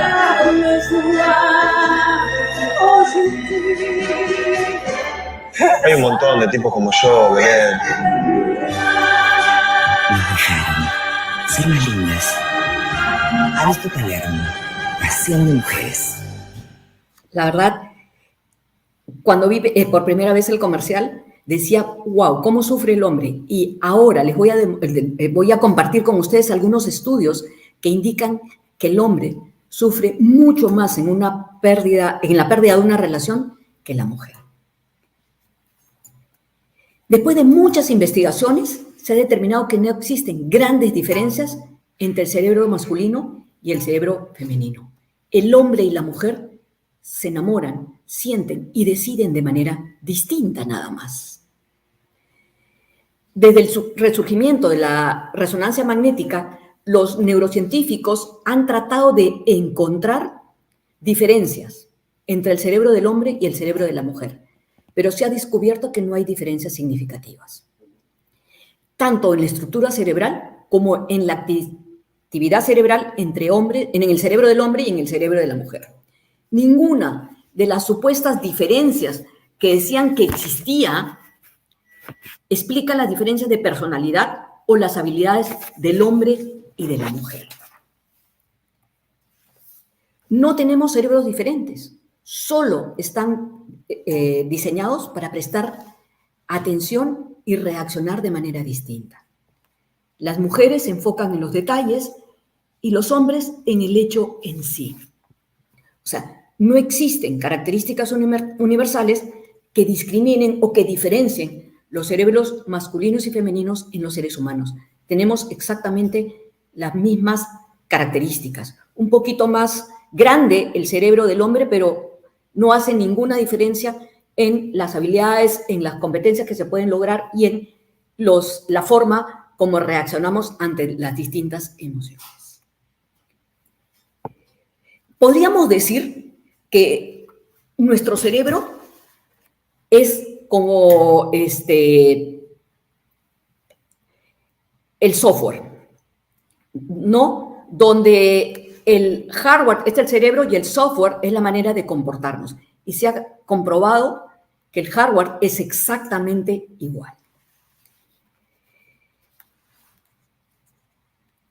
Uno de los cerebros es hablador, es nervioso y siempre está en actividad. En cambio, el otro cerebro es más tranquilo, más impulsivo y mucho más fácil de desconectarse. Pero simplemente el cerebro es el mismo. Quiero compartir con ustedes este estudio de noviembre del 2021, publicado en noviembre del 2021, que lo hizo la doctora Adrienne Belz de la Universidad de Michigan en asociación con la Universidad de Purdue, donde se definió que los hombres son tan emocionales como las mujeres. Señores, sentimos igual nosotras que ellos. ¿Cuál es la primera conclusión a la que llegó? Que la estabilidad emocional y las fluctuaciones de hombres y mujeres son clara, consistente e inconfundiblemente más similares que diferentes. ¿Cómo se hizo el estudio? El estudio se hizo con 142 hombres y mujeres a los cuales siguieron su comportamiento 75 días.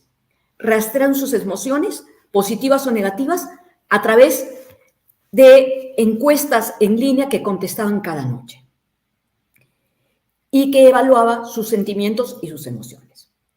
La conclusión 2 a la que llegaron fue que los altibajos emocionales se deben a muchas influencias y no solo a las hormonas. Y estaban tan preocupados por definir esto que lo que hicieron fue trabajar con personas, con las mujeres en ciclos menstruales distintos o que utilizaban diferentes tipos de anticonceptivos para abordar la creencia o probar la creencia, de alguna manera, que las mujeres son más variables emocionalmente debido a los niveles hormonales fluctuantes a lo largo de sus ciclos. Pero la respuesta fue: no se detectaron diferencias. Y la conclusión 3 a la que se llegó es que mostró que las emociones de los hombres también fluctúan por razones diferentes a la de las mujeres, más allá de la proporción de hormonas que son exclusivas de ambos sexos. realmente estamos hablando de que no existe una base biológica para pensar que las mujeres sean más emocionales que los hombres. El doctor Robert Bloom, de la Escuela de Medicina Johns Hopkins, en enero del 2020 concluyó que si bien las mujeres no nacen más emocionales que los hombres, estos son socializados para ocultar sus emociones. Mientras ellos no deberían expresar sus emociones, se ve totalmente normal que la mujer sí las exprese, que llore, que grite o que reaccione de alguna manera.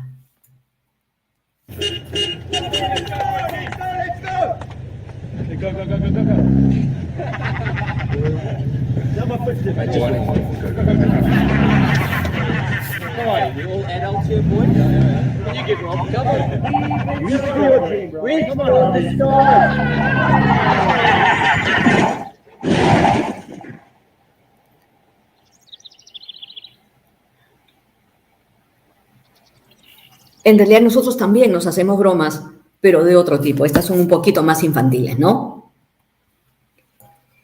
La doctora Bárbara Risman dice que las emociones de los hombres fluctúan por razones diferentes a las de las mujeres, porque en nuestra sociedad los hombres y las mujeres tienen oportunidades y presiones muy diferentes. ¿Esto qué significa? No sé si alguno de ustedes se acuerda de esta película, en donde él era ama de casa o el amo de casa y ella era una exitosa emprendedora. Cuando nosotros vemos una relación donde el hombre no sale a trabajar, decimos, ¿cómo puede ser que el hombre no sea capaz de conseguir un trabajo para mantener a su familia?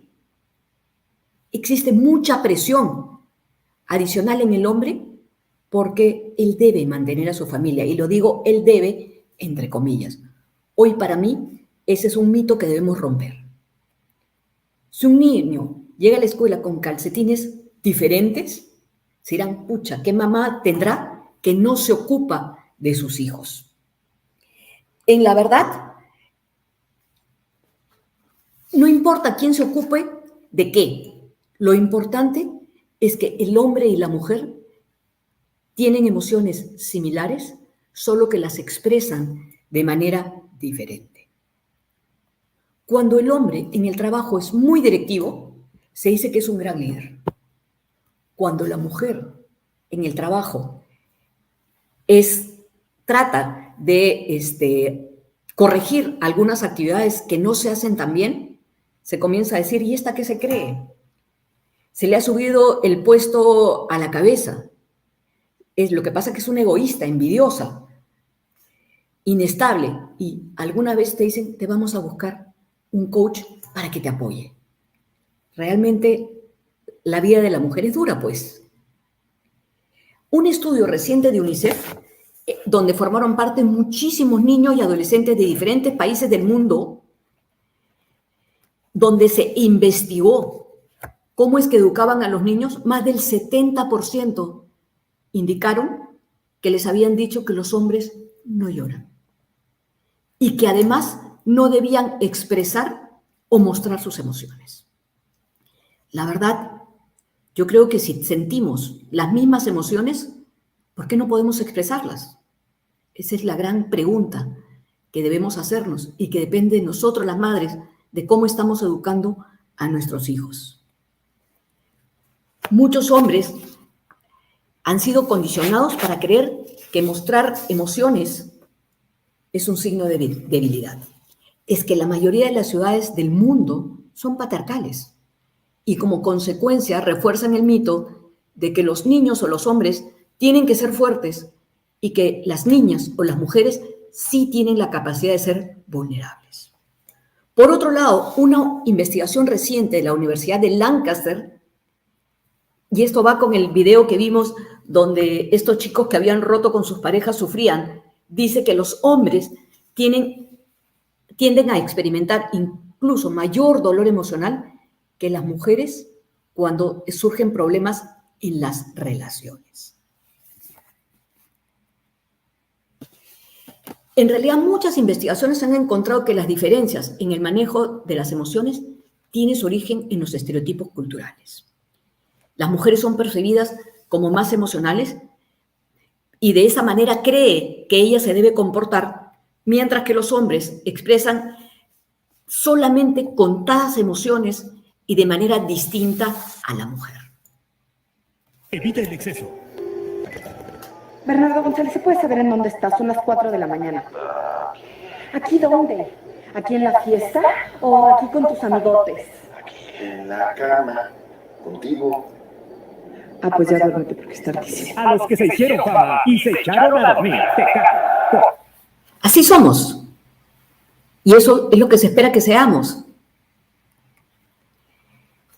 Lo importante es entender que las respuestas emocionales ante las diferencias de género tienen dos principios: la experiencia emocional y la expresividad emocional. La experiencia emocional es ¿qué sientes? Y la expresividad emocional es cómo reaccionas ante lo que sientes. La verdad, las mujeres son más expresivas que los hombres y son más propensas a expresar sus emociones, especialmente la felicidad, el miedo, el disgusto, la tristeza, la angustia. Las mujeres creo que la han pasado mucho mejor durante esta pandemia, este confinamiento, porque éramos libres de expresar lo que sentíamos y el hombre tenía que ser el soporte para esa mujer. Pero él se preocupa tanto o más que nosotros y siente exactamente lo mismo. Así que hoy día tenemos que estar dispuestos a cambiar y a expresar lo que sentimos, porque es totalmente humano y normal.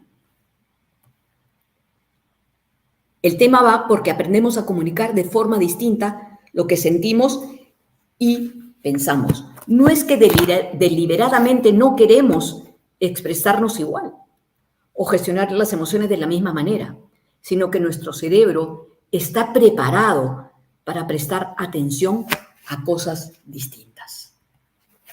¿Qué es lo que quieren los hombres? Los hombres quieren estatus, quieren éxito, quieren soluciones y grandes procesos. Se espera que ellos lleguen a ser gerentes generales y sean muy exitosos. En cambio, las mujeres están buscando relaciones, amigos y familia. A ellas les interesa más socializar y al hombre le interesa más ascender. Ante la infelicidad, ¿qué es lo que sucede? Si los hombres no están contentos con su trabajo, no pueden concentrarse en las relaciones. Están todo el día dándole vueltas a aquello que está pasando en su trabajo. En cambio, si las mujeres no están contentas con sus relaciones, no pueden concentrarse en su trabajo. Tienen que resolver ese problema para poder continuar con su trabajo de manera normal. Los hombres actúan sin mucho pensar. Las mujeres hablan muchísimo y sin pensar. Gran diferencia, ¿no? Él actúa y ella habla.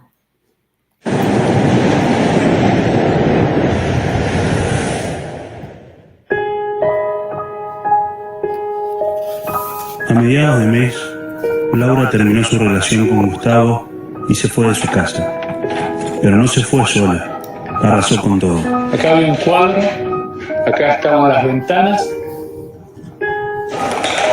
se llevó el alfombrado, la cocina, la mesa del comedor, las sillas nunca le gustaron, el inodoro, el bidet, hasta las bombitas de luz se llevó. Me dijo que eran de ella. Para mí las compré yo.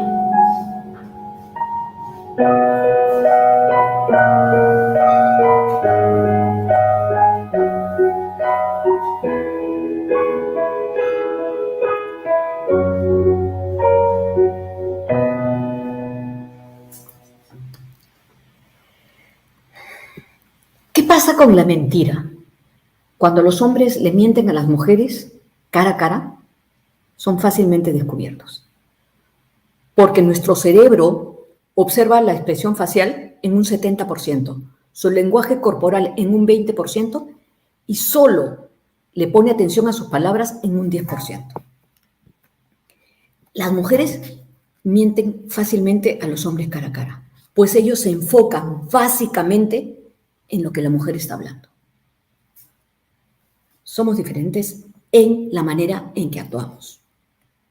la manera en que reaccionamos. Los hombres usan un lenguaje directo para decir lo que quieren, lo que piensan, lo que sienten. Las mujeres usan un lenguaje indirecto para comunicar algo. A los hombres les debe sonar conocido, amor, ¿estás molesta? No sé, tú sabrás. Pero amor, ¿qué hice? No sé, pues piensa. No es más fácil decir, mira, ¿sabes qué me incomodó que hicieras esto? No, así es como somos y así es como nos comportamos. Con respecto al hacer multitasking, yo creo que la tecnología ha llevado al hombre a hacer mucho más multitasking, pero en realidad él está diseñado para hacer un solo trabajo a la vez. Tiene mucho que ver cómo fuimos creados antropológicamente, ¿no? Ellos pueden ver televisión, hablar o cocinar. En cambio, el cerebro de las mujeres ha sido preparado para concentrarse en múltiples tareas a la vez. Nosotros podemos ver televisión, podemos hablar por teléfono, cocinar y quizás hacer otra cosa más. Con relación a los problemas, si un hombre tiene muchos problemas, su cerebro los va clasificando en cajitas y comienza a buscar la solución para cada uno de ellos. Cuando tienen algún problema que les es difícil resolver, lo comparte con otra persona para que esa persona los ayude a encontrar la solución. En cambio, cuando una mujer tiene muchos problemas, su cerebro no clasifica los problemas. Lo que quiere es que alguien le escuche, pero no quiere que alguien le escuche para que le dé la solución, sino solamente para deshogar. Después de contarle todo a una persona, se va feliz a la cama y ya verá cómo se resuelven los problemas. El hombre es incapaz de descansar si no tiene el problema resuelto. Hoy día, la emoción es lo que mueve el mundo. Sin siquiera darnos cuenta, guía nuestras decisiones, nuestras actitudes y nuestros comportamientos. Ojo, pero las diferencias de comportamiento entre el hombre y la mujer dependen del tipo de emoción específico y no de la valencia, no de cuánto es la emoción que está viviendo. Los hombres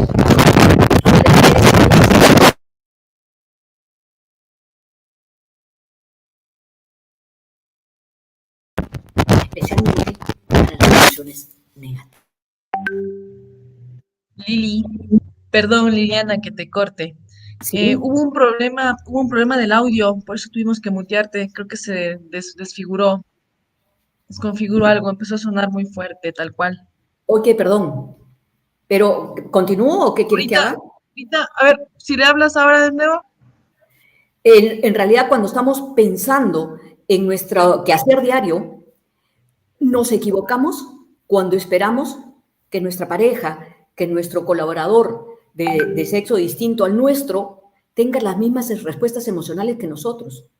Yo creo que lo importante es entender que somos diferentes, que reaccionamos ante la misma situación de diferente manera.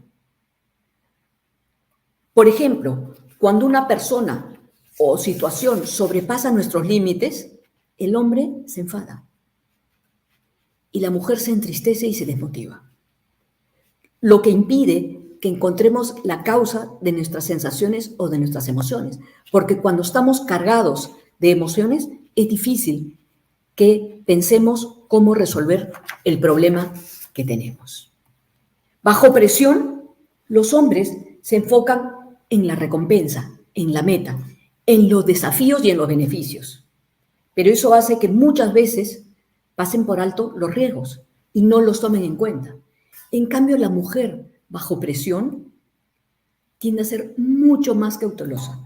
Evalúa todas las opciones disponibles que tenemos para tomar la decisión de la mejor y normalmente reacciona manteniendo el control de la situación. Somos diferentes. Los hombres encuentran dificultades a la hora de manifestar el miedo. ¿No les ha pasado que ustedes ante el mismo ven a un ratón y lo primero que hacemos nosotras es subirnos a la silla y le decimos, mátalo, mátalo, mátalo? Y algunas veces ellos también tienen miedo, pero no pueden expresarlo y hacen el esfuerzo de matarlo y se les va el ratón porque ellos no quieren matarlo y todavía le decimos, ¡ay, qué tonto, se te escapó! En realidad, sí, pues, así funcionamos. ¿No les ha pasado que cuando están discutiendo con alguien, las mujeres se acuerdan perfectamente de todo lo que sucedió? E incluso argumentan con hechos que pasaron hace mucho tiempo y tú no entiendes por qué te está diciendo eso que ya pasó hace años. No, ella lo recuerda perfectamente. Porque cuando sucede un incidente con su pareja o con otra persona, ella analiza con mucho detalle lo que ha sucedido. Y por eso es que lo recuerda. Definitivamente tenemos mucho más memoria y nos concentramos en los detalles, como ya les había dicho. La doctora Adrienne Belz nos dice que las emociones de las personas fluctúan día a día, porque es una parte importante del ser humano. Pero es un error afirmar que esas fluctuaciones son exclusivas de las mujeres.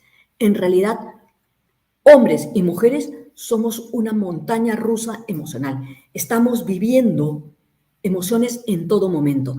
Todos los estímulos que tenemos a nuestro alrededor generan sensaciones y automáticamente esas sensaciones tienen aparejadas emociones. Por lo tanto, todo el día nos estamos emocionando de alguna manera.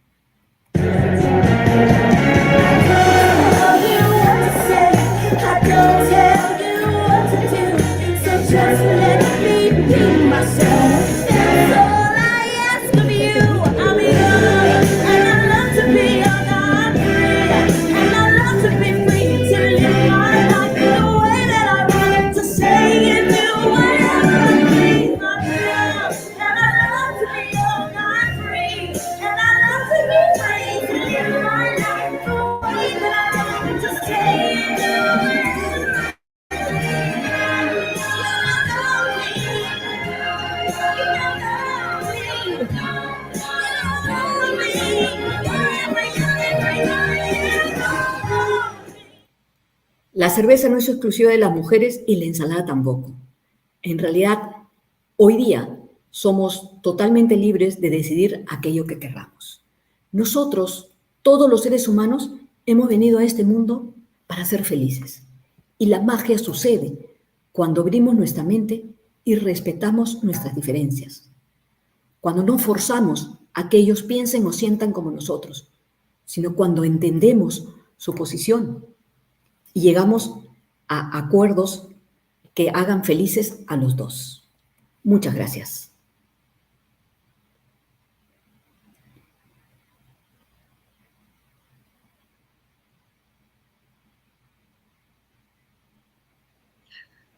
Doctora Liliana Alvarado, la verdad que de verdad, bueno, me dejó pensando de verdad en mucho de lo que hemos visto, de verdad. Bueno, por ahí me sentí identificado con muchos videos, la verdad que me llegaron ahí de verdad bastante profundo, así que la verdad qué ponencia, pero Dios mío, para más a la vena realmente. Aquí hay un tema que me gustó mucho cuando mencionó el tema de él, obviamente, bueno, la igualdad que en verdad debe de haber, obviamente, en todo aspecto, ¿no? Y es algo importante, ¿no?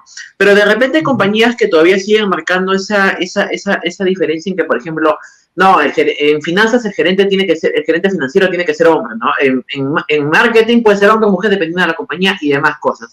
Esto, al final de cuentas, puede llegar en algún momento a afectar a nivel de productividad, porque obviamente todavía se llega a ver en la compañía un tema de repente de conservación, de repente machismo, ciertas cosas. Yo creo que esos son sesgos que tenemos y que tenemos que desechar. Uh-huh. En mi escuela, en la Universidad Tecnológica del Perú, donde yo trabajo, la gerente financiera es mujer y hace un extraordinario trabajo.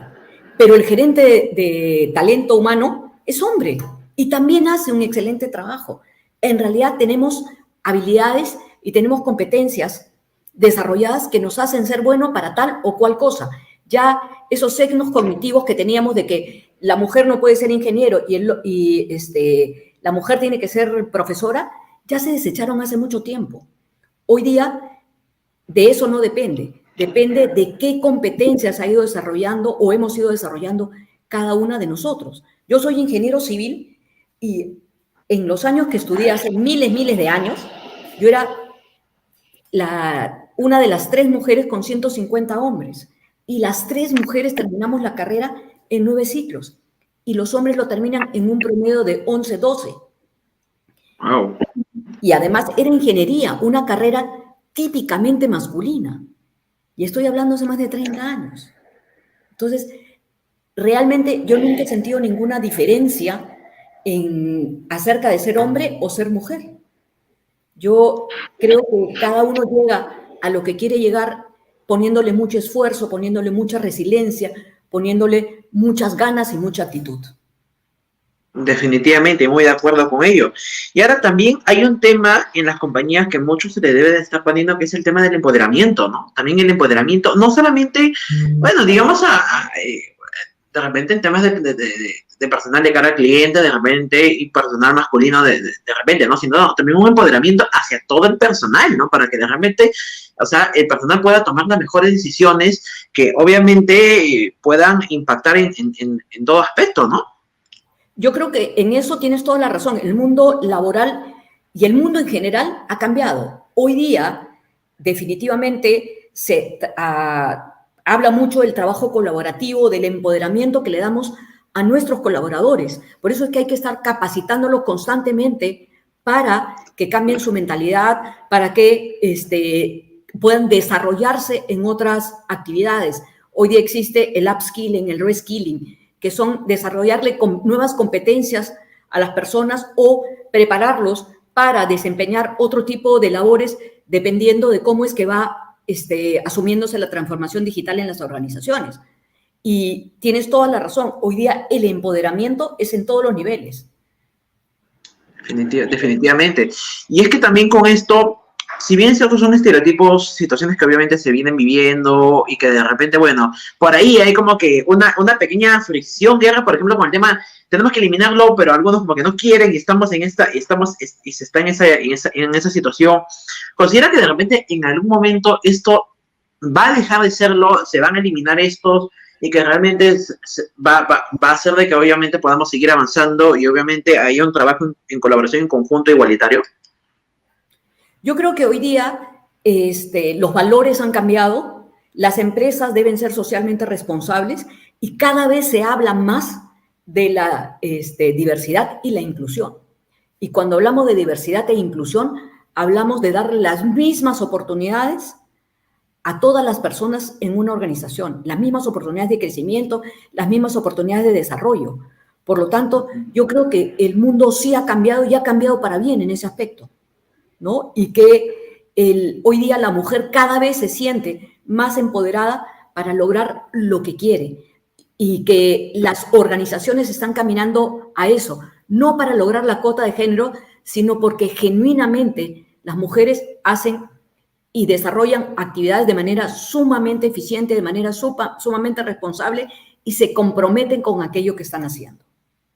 Y realmente concuerdo mucho porque en verdad en muchas ocasiones, de verdad, o sea, las mujeres son mucho más eficientes, de verdad son mucho más eficientes, más rápidas, y es tal cual como vemos el ejemplo cuando por ejemplo nos enfermamos, ¿no? Tal cual, ¿no? Por ejemplo, una gripe, nos tiramos a la cama y no podemos hacer nada, en cambio una mujer es más fuerte, una gripe, y dice, y sigue adelante, sigue haciéndolo como que nada las para, ¿no? Realmente, ¿no? Y es que eso demuestra una fuerza, un liderazgo también en cierta manera de por medio, porque obviamente dice, sabes que nada me va a detener, ¿no? De alguna manera voy a seguir avanzando y una gripe, por ejemplo, que de repente para algunos nos puede tumbar, obviamente para otras personas es, no, ¿sabes qué? Esto como si nada, no me va a afectar ni no me va a parar, ¿no? Definitivamente. Aquí también veía un comentario justamente muy interesante de Marcelo García, que nos dice, ¿no? Desde su punto de vista, el manejo de los colores e imágenes debe de ser dual, sin distinción. Esto también porque, claro, realmente, como bien mencionó, en un inicio, a un bebé, a un niño se le relaciona mucho con el azul, a una bebé con el rosado, ¿no? Entonces, pero realmente debe esta situación ser manejado sin un tema de distinción y realmente qué efectos puede llevar a tener, obviamente, si es que se pueda lograr ello? Yo creo que no tiene ningún problema el tipo de prendas que tú le puedas y de color de prendas que le puedas poner a un bebé, a un niño, porque depende de cómo lo estás educando. Y con respecto al manejo publicitario, yo creo que la publicidad debe dejar de ser unisex, ¿no? Hoy día ya sabemos que los hombres decodifican los mensajes de manera distinta, sienten de manera distinta, a pesar de que se emocionan igual, expresan sus sentimientos de manera distinta.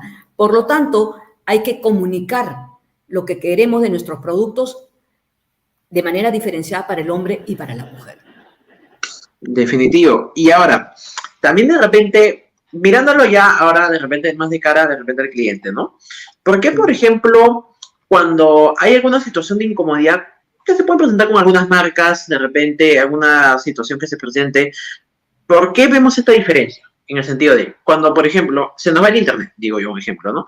¿Cómo hacemos nosotros, no? Realmente un poquito incómodos, como que, ay, discúlpame, necesito el internet, se me ha ido el internet, y como que obviamente un poco también lo tomamos como un tema de desesperación, por así decirlo, ¿no? Y de repente cuando esto le sucede a una mujer, por ejemplo, es muy diferente, en la cual llame más calmada, disculpa por qué me ha sucedido esto, indícame por qué ha sucedido, y es como que permite de alguna manera poder llegar a una solución, porque el hombre, o sea, nos desesperamos, la verdad, y obviamente dice como que el técnico, ya sabe que le vamos a enviar a un técnico, cálmese y listo, ¿no? Entonces, y como que de repente un poco se bloquea esa opción. ¿Por qué consideras que sucede esto?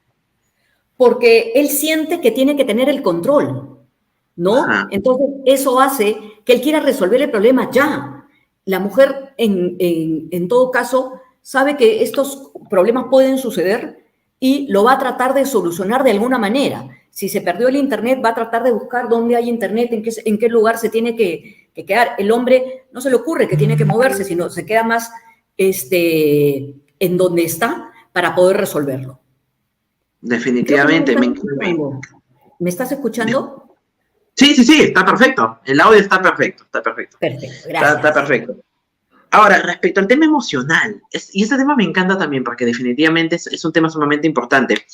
En el tema emocional, realmente debemos de involucrar mucho lo que es el tema también de la generación. ¿Considera que debemos involucrar mucho lo que es el tema de la generación de experiencias que puedan impactar para despertar obviamente emociones y que obviamente podamos tener un acercamiento más así tanto en ambos géneros? Mira, las emociones es lo que mueven al mundo. Y si nosotros ya hemos entendido que las emociones funcionan y las sienten exactamente igual los hombres que las mujeres, solo que la expresan de manera diferente, las emociones generan improntas, las experiencias generan improntas.